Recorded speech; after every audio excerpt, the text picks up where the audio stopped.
Rahman Savat şerifeler erişseydi. Amin.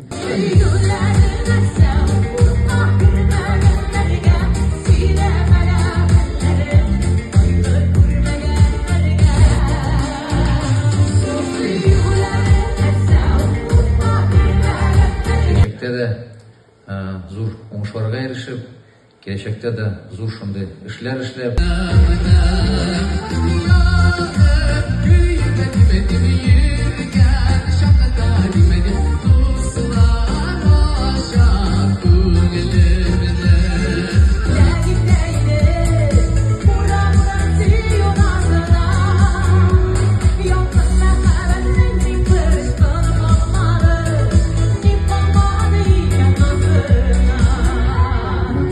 Veteranlarımız, yetakchilarimiz, hem de konuklarımız.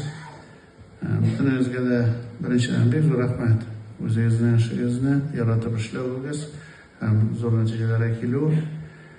Sizning ishni bir kunda keyin ishlay olmay, sizning xizmatingiz bu zo'r o'ngishlar, bu sizning xizmatingiz.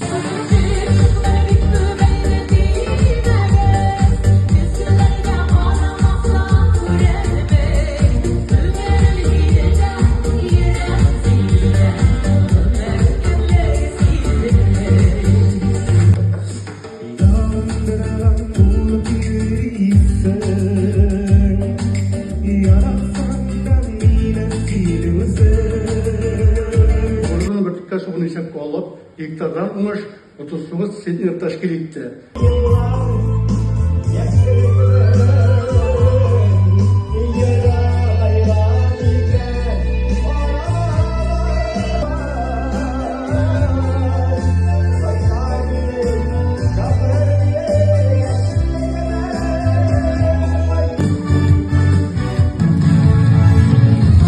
Hurmatli onalar